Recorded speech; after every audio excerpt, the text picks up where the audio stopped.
recording it. Ready to go? Yep. All right, go ahead. Hey, before we go into senior day stuff, I'm just really curious. Mac told us yesterday that he has a run the damn ball hat. Did you give it to him? I think he's allowed to, he's the head man. He can get him at any cost. So I would think that's such a special thing between you guys. You would have to sort of maybe just give it. yeah, I to mean, him. like I said, he's the head man. He can do whatever he wants. So he does have a run the damn ball hat. Does he wear it much? Yeah, yes sir. Matt also said he thought you might be one of the more emotional guys out there Saturday for, a big lineman, macho kind of guy, obviously. What's they going to be like for you, you think? How emotional will it be? You got to compartmentalize stuff like that. The main task for me is going to be winning the football game and playing at a high level and helping my guys play at a high level. So I'll be emotional later in life, I think. Do you like senior days, or are you one of those guys that just like, let's just get the game? Let's just. Yeah, I like to get the game going. Last year I didn't walk. Kind of my hands are tied right now. I have to walk. And there's no more eligibility for me. So You've had an interesting path, and I guess benefited from the extra year because of COVID and the NCAA giving you that waiver. Do you just refuse to reflect on those years because of your path and because of how you've probably grown as an individual, or is that something maybe you'll take a little bit of time to allow yourself to kind of work through that emotion so you get it out of the way? yeah, I mean, we've had interviews before where I told you it's always about what's next, right? And I just feel like if I ever get caught looking back, I'm not going to see what's in front of me. So, like I said, there's going to be a time and a place. I've had such a long, ordeal in college football. There's going to be a time and place for it, just not now. When you first arrived in Miami, could you imagine you'd be here this many years Oh, later? no. Everything happens for a reason. I truly believe that coming here was the best thing that ever happened to me in my life. Revamped, my career. Fresh start was everything. The effect I've had on this building is just second to none. And, I take a lot of pride and I'm very humbled by it, so. That was the word I was going to use, Corey. Is like, how much pride do you take in being known as like one of the leaders around here, and one of the guys that people look to sort of set the tone and lead the way, that type of like. That's an important thing to you. Right, yeah, definitely. It's a massive deal and something I don't take lightly. You got to show up every day, and I'm blessed to be in the position I am in, and I just got to keep doing it. Drake said he's going to leave senior day for the seniors. Right. Probably not wrong for you guys, but let's talk about his 2 years of playing with him and what he's meant to his program, to you, to everything. Yeah, when we take our last snap together, it's going to be very emotional. We've done everything together. I'm his first center, right? And we've had a lot of battles together, and we've done a lot of great things. We do a lot of great things all the time. It's a great friend of mine. It's going to be an emotional deal when we're all done, but it's been awesome. You guys are a package deal for the NFL, though, right? You go wherever you Yeah, definitely. How important do you think you've been for him?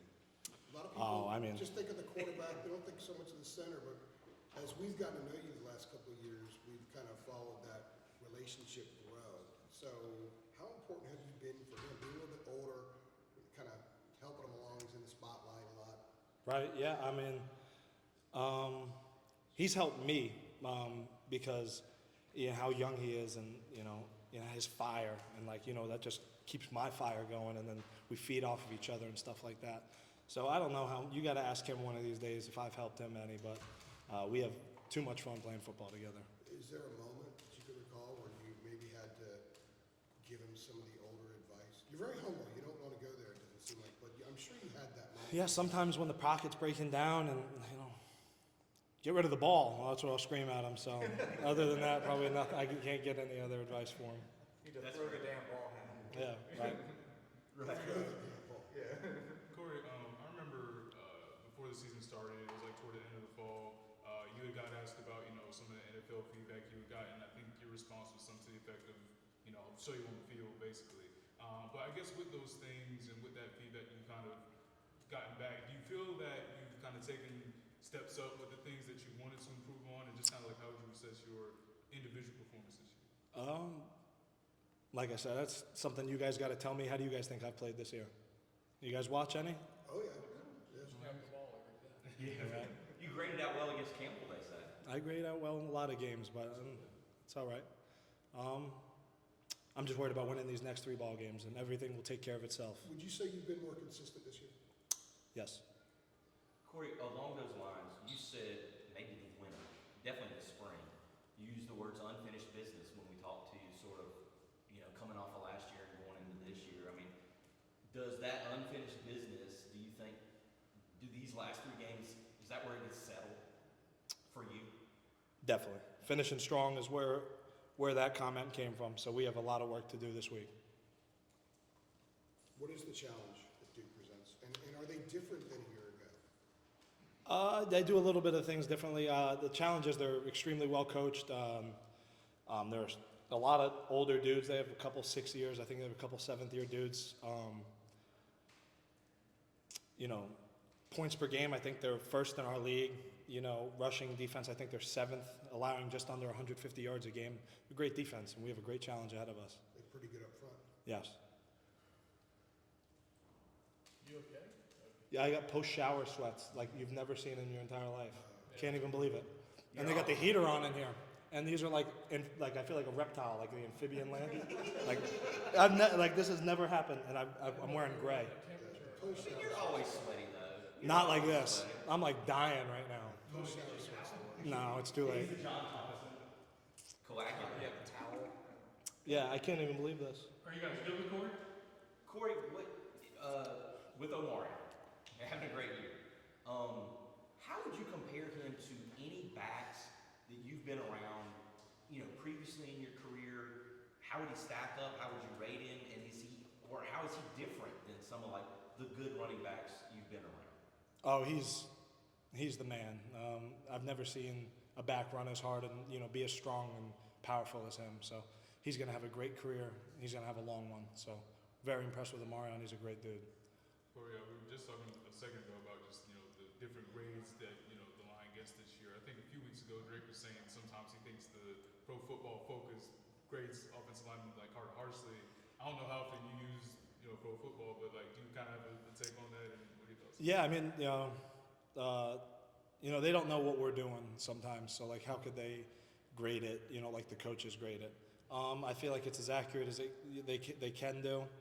I wouldn't put too much weight in it, because you got to show up to work regardless, right? Some games they'll say you'll grade a 70, right? But then you'll grade a 90 with your coaches. So it's what really holds more weight, right? You see your coach every single day. You don't see Steve from, Applebee's grading your. Well, what are some of those nuances that you think maybe a Pro Football Focus misses sometimes? What are some of the things you think people? Oh, I don't want to get in on all that. I have no idea, man. What I do need is a towel and a change of shirt, definitely. Steve from Applebee's.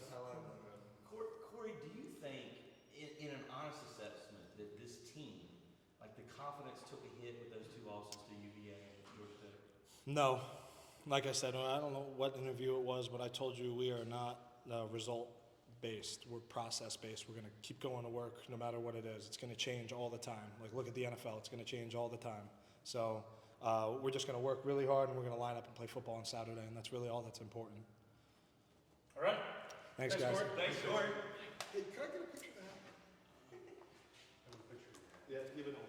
I need to go change my shirt so bad.